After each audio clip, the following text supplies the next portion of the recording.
un des chefs-d'œuvre de notre musée, la statue du roi Khéphren. Khéphren, le constructeur de la deuxième grande pyramide sur le plateau de Gizeh. Khéphren, le fils du roi Khéops, il a profité de la richesse et l'expérience de son père pour faire construire la deuxième grande pyramide sur le plateau de Gizeh. Cette pièce-là, magnifique et une belle pièce, représente notre pharaon assis sur son trône ici, bien protégé par les lions. Si on regarde à droite et à gauche, ici, la chaise de roi ou bien le trône de roi en forme de lion, ici, symbole de la protection. Cette pièce-là, bien l'importance de cette pièce, de cette statue, c'est une sorte de pierre en diorite. En diorite, c'est une sorte de pierre plus solide sur notre planète. Diorite, on ne peut pas tailler le diorite que par le diorite même. Et malgré la solidité, la dureté ici de pierre, de roche, de diorite, regardez comment les détails, la finesse, le travail de roi ici, les traits du visage, le coiffure royale, le némès et l'oreille frontale ici. Les deux mains, une bien fermée, symbole d'autorité, symbole de pouvoir sur le genou, et l'autre symbole de la sérénité, la tranquillité. Il gagne les deux, le pouvoir, l'autorité, la puissance et la sérénité, la tranquillité ici. Le titre est le protocole de roi.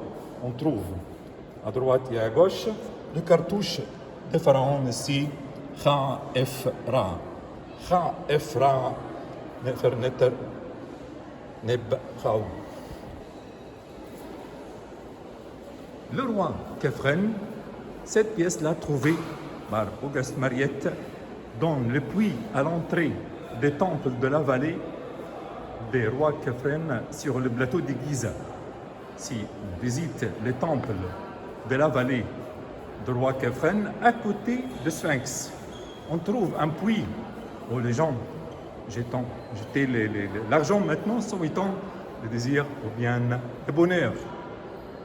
Ici, dans ce puits-là, dans ce trou-là, dans cette fosse-là, notre Mariette trouvait cette pièce en diorite qui représente le roi Khéphren.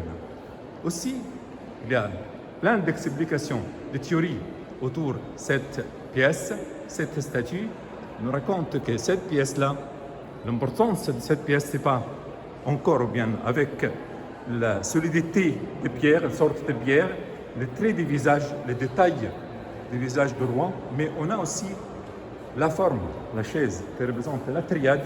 Si on regarde ici, le roi même qui représente le pouvoir royal, mais le trône, bien la chaise, représente la déesse Isis, c'est la mère, et le faucon qui représente le fils.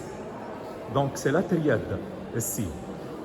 On a la triade, le père, le roi, la chaise, c'est Isis, la mère, et le faucon qui représente le fils ou bien le buti ici.